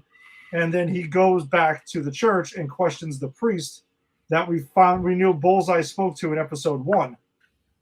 And, he puts it together and he finds out where Bullseye's at. He's right by the church. He's across the street because the priest says, hey, he watches me go in here. He does all this. He shows me lock up at night. Daredevil also finds out that he was looking for his mother. Yes. So that enraged him further because he's like, of course. what we're dealing with here. And then, Jason, we get one of the fucking coolest fight scenes, even though it's brief, in this entire run. Like, it's right there with the hallway fights for me in the Netflix run of Daredevil, because those were legendary all the time. Every season there's a hallway fight. This was right there, even though it was brief. We get a Daredevil Bullseye throwdown where he enters Bullseye's apartment. Bullseye's listening to, by the way, a Walkman with a fucking CD. Fucking love it. And I can guarantee you that is specifically for the use because he knows he can make it a fucking deadly weapon. Exactly. No, that's exactly it. You can't throw an MP3. Exactly. I'm not throwing my iPhone at you or anything like that. And he throws the disc. It bounces off. We get the Billy Club in use. They're going at it. There's a double punch in there. It is awesome. Okay. But then during the fight, he takes his neighbor hostage briefly and is like, because she walks in and she sees Daredevil beating the shit out of him. Mm-hmm. She's thinking, oh, my innocent neighbor is getting pounded on by one of these evil vigilantes. But then Bullseye flips it around and he's taking her hostage. And that's when we get the explanation of like, I need one good deed. She made me do this to Foggy. She made me kill him. I didn't want to. And that's when you mentioned, he's like, fuck off. Like, you can't undo this. And he's like, I'm going to do what you won't do. And that's kill Fisk. And he's like, I'm not going to let you make a martyr out of him. Which I love that, because that's the key, right? Daredevil doesn't want to kill Fisk. It's not like, oh, I can't do it because it's wrong. He's like, no, it'll make a martyr out of it. It'll make things worse. Yeah. So I thought that was it. We get a lot to chew on there in that conversation right after the fight. So one of my favorite scenes of the episode. And also before we go any further, I also want to point out, I love the way he found him, because he gets that information in the church and he does this Daredevil thing, which I don't think we've ever seen him do in this show, but he's done in the comic, where he kind of just opens his senses and hears everything. Yeah. And then tunes in, and then he fucking tunes in on his apartment and knows exactly where to go. And I know that I've seen it in the comic. I think they did that in the Ben Affleck movie, right? No, well, no, I will say I think they did that in one of the earlier seasons in the Netflix series. Oh, did they? I'm thinking back to it. I think there was one where he hears floors away, an entire building away. I think so. I think they did that, but it's been a minute since I used it. Okay, it's been a while, but it was nice to see it, and nice to see it so precise, and nice to see it in this awesome drag out Bullseye fight. I love this guy who plays Bullseye. I think this is an excellent version of Bullseye, and them together. That, as you said, that fight scene is fucking amazing. Yeah, it's incredible. But then we get Karen. She goes ahead and she meets up with Kirsten, and they set up this online on a video, this video filmed confession from the first mate saying, "Hey, I got everything on." It was linked to the Kingpin and stuff. Daredevil saved the day on the Northern Star, clearing Daredevil, linking Fisk to everything, and hey, the U.S. Marshals are going to take him into custody and they're going to protect him and all this other stuff. Yet we find out, though, Fisk knows what's up the whole time.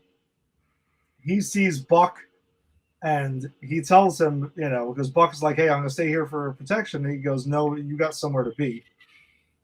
Because Buck leaves to go ahead and to take down the U.S. Marshals and fucking murders the first mate at the same fucking time. So there that whole thing goes. So Kingpin leg up again.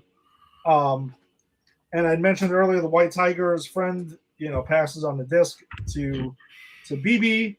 And what was wild about this, man, is we get to the fight where Fisk is going to box this heavyweight fighter for charity in Fogwell's gym, which I want to say, that was Fisk sticking it to Matt and trying to really force the issue for him to come out. Yeah, Matt says that too. This is him baiting me. He knows what this means. Yeah, exactly. And that's all what that was. Because I was also thinking, if this were to happen in reality, where the mayor of New York City was going to have a charity boxing match, it would 100% be in Madison Square Garden. Thank you. You went. Yeah. All right, your mind went there too immediately. All right, this would be in Madison Square Garden in 2 seconds, and it would be the hugest spectacle.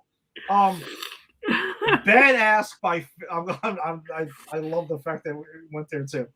Of course, where else would it be in New York? Come on, imagine Mayor Rudy Giuliani fighting Mike Tyson. Where would it be? It'd be Madison Square Garden.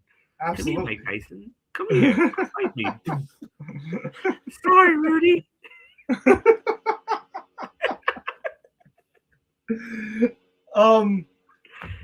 Fisk having his hands taped and stuff, and is like, "Hey, you want a mouthpiece?" He's like, "Nah, he's not gonna lay a finger on me. He's not gonna lay. Yeah, he's not gonna hit me." And he almost doesn't. No, he almost doesn't. Almost doesn't.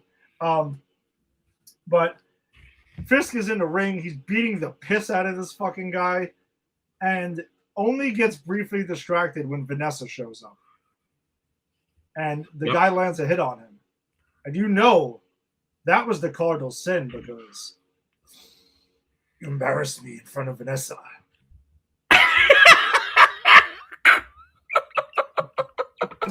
You do it so well, man. You do it so well. You got to get the deep breath in there. It's just to kind of and you got to let it out, almost like you're losing breath as you're speaking. So that was the cardinal sin, and the guy gets fucking destroyed after that. Oh, I don't know, I'm sure you noticed, but like in the background while Fisk is taking his victory lap, they're putting this guy on a stretcher. Oh yeah, no, this dude is toast, and that's what happens when you land one shot in front of Vanessa. I wonder if Vanessa wasn't there, if he would have been so enraged, because he's so enraged to destroy this guy. I don't think he would have landed that shot if it wasn't for Vanessa. Oh, absolutely.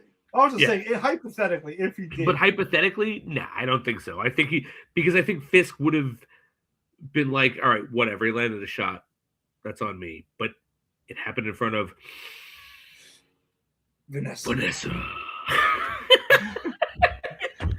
So while that's happening, and so then we get like this bullseye burst in the door, starts taking everyone and their mother out, and Fisk's face drops because he's like, Vanessa's here. This is exactly like I have to protect her now. Like, what's there?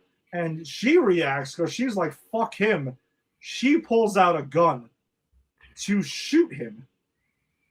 Okay. And then he kind of she tries to shoot him, and then Bullseye takes this glass statue to throw it, use it as a weapon against her, throws it at her. Fisk, who for some weird reason got this championship belt thing, that he uses. I didn't get that. Like, what was that belt? I didn't understand that either. I don't know. It was because this needed to happen. That's fair whatever. enough. It's fun. I'm good with it. I don't care about that. He waves the belt, shatters the glass thing, right? That is a New York born again thing, and part of the shard goes flying. Okay, and I mean, you knew at this point. You knew something. Yeah, there was a reason it shattered. You knew where that shard was going. Like at that moment, I said, "Oh shit, he's going to become unhinged." And then at that moment, before we see where the shard goes, Fisk, tries to shoot. He pulls out a gun out of God knows where, and he goes to shoot Bullseye. But then Daredevil busts in, uses the billy club, knocks him away, kind of basically grabs Bullseye. They go crashing through the fucking front window of Fogwell's. And the AVTF is ordered because obviously, like, Fisk is furious. It's like, both of these motherfuckers are right here. Go after them. But then we catch them, we find out where the shard happened. And it gets Vanessa in the temple. And she's bleeding out, and Fisk grabs her. He starts calling for help. Fade to black. Yeah. Episode's and I gotta say this. Because I watched so much TV. Mm-hmm. The second she came in with a white dress, done. I said to myself, that white dress is gonna be splattered in blood. I didn't know why. I didn't call her death then. Yeah. Or whatever. Who knows if she's dead? But I actually think she is, personally. But because I think Fisk is going to be unhinged. I think that's the point. But I saw that white dress and I was like, blood's getting on that dress. Yeah, I think she's dead. I mean, it could go with a coma or brain. Maybe. There's ways. I think she's out of the show. Which, on one hand, I'm like, all right, Fisk is gonna get. We're probably gonna see Fisk more unhinged than we've ever seen before. Yeah, like ever, and that's gonna be crazy to see. Then on the other hand, she's such a great character. I know that it's gonna be kind of suck to lose her. But I agree. Boy, I can't wait to see what the hell this next episode is going to bring, man. But I think if she does die, it gives us he gets unhinged, and I think that's how a guy like Fisk loses. He brings himself down. Yeah, right. And isn't that what happens in the first season of Daredevil? Right? I mean, doesn't he essentially overreach? And I don't remember. I haven't seen that first season. Yeah, I believe so. It's been a minute too for me. I haven't watched it since it was on Netflix because before we did the show, like I didn't Oh yeah, right. go back and rewatch like a lot of TV and stuff. Certain episodes I wouldn't mind popping in here and there, but I believe so. But because right now it's really hard for them to take him down, like as hard as they're trying. No, because he's always one step ahead. And that's the point. When your enemy, when the bad guy, not just your enemy, when the bad guy, and Wilson Fisk is the bad guy here, is the law, and the law is protecting him. Mm-hmm. How do the good guys prevail? And that's what this is exploring. Yeah, I don't know. So, whew, I can't wait for Tuesday night, man. That's gonna be something for sure.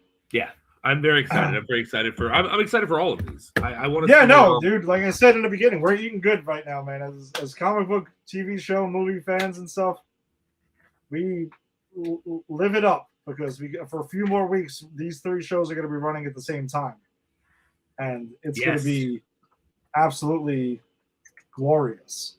But right after that, though, because I did want to get to this before we wrap up here, because we probably should have had it in the beginning. I did want to go over the trailer that dropped this week, which is for a show that's going to be airing immediately after Daredevil ends, like the next week. We're going to get this like immediately. And I think we're going to, for me, it's going to go into exactly where the heck he's been because they did kind of set it up in last episode. So let's drop this. Oh, whoops. Let me add it to the stage here. And I wanted to get your kind of reaction on this. Here's the trailer for The Punisher One Last Kill, which is going to be the Marvel special presentation that airs, debuts a week after Daredevil. So let's check this out. Hey, Frank. How you doing, brother?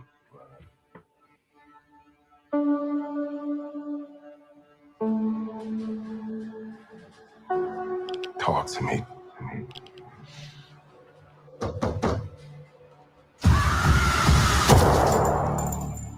Tell me what's going on.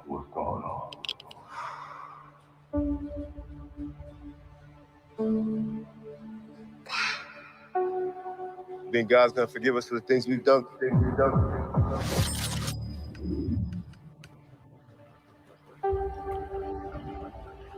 I'm not sure about me.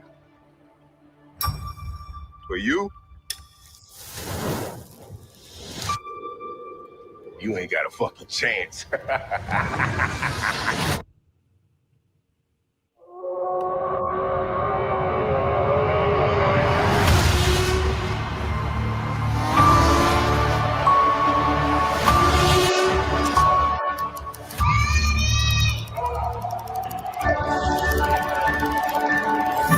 That's all you got? That's all you got? That's all you got?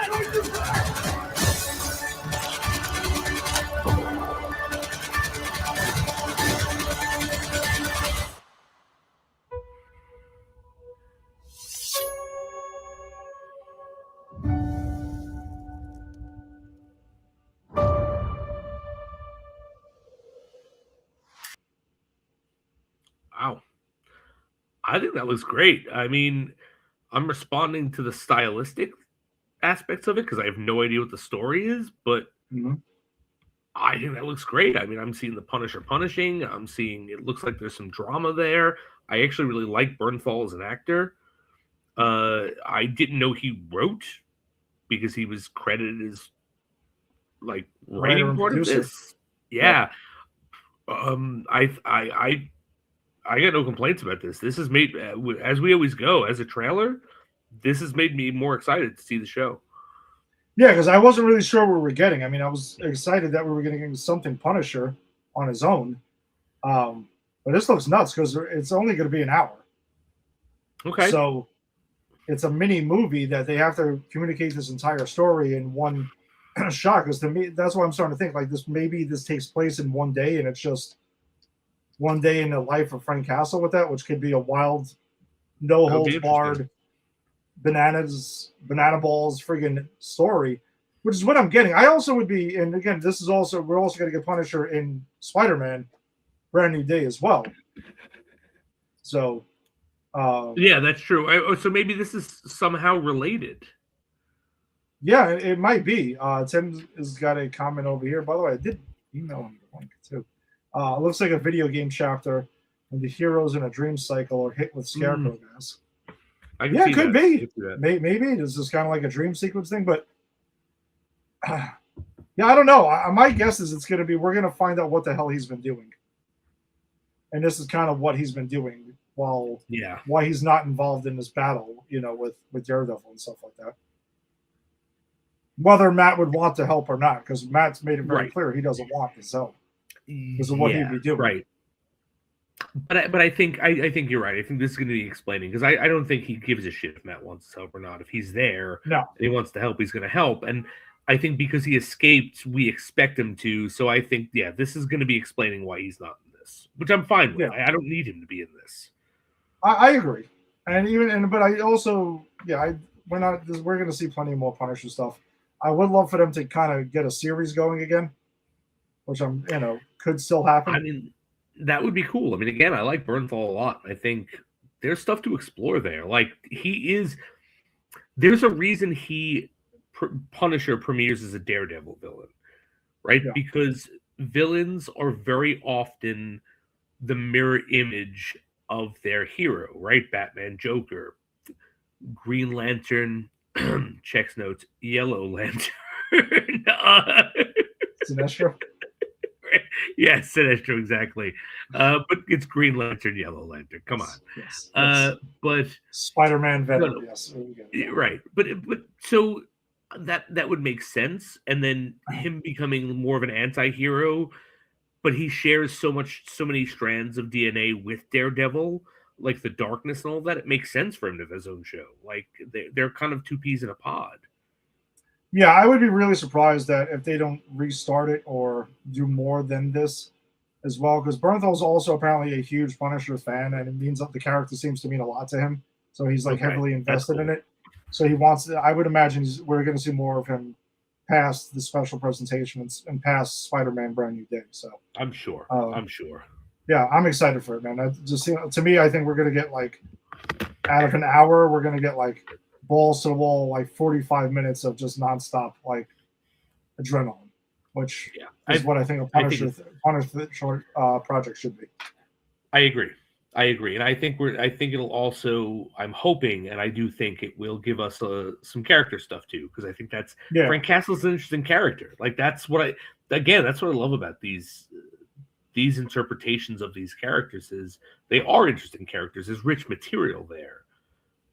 Oh, yeah, and don't get me wrong. Even from the trailer, you're going to see this flashbacks. He's dealing with his trauma and stuff like that. It has to do with it. But I just think that whatever it is, it's going to set him off. And he's going to be on the warpath for a lot of this. So there'll be a reason for the shoot him up and everything like that. So, excited for that, too. But, all right. So then that does it for us this week. Thanks for joining us as always. If you joined us on the Facebook live stream, be sure to check out Granny's PhD's Facebook group, where there's a bunch of trailers and other stories that are shared that don't make the show. Sometimes we watch the trailers on the show. So check us out there. Check out Pop Culture Pros and popculturepros.com, because that's who we are presented by. On YouTube, subscribe to Pop Culture Pros. Watch all the cool shows that are on here, and wherever you found your audio-only podcast. We will be back next week talking more Invincible, more The Boys, more Daredevil. So come join us and continue eating good with us, all right? Peace. Later, and Olympia Ducat.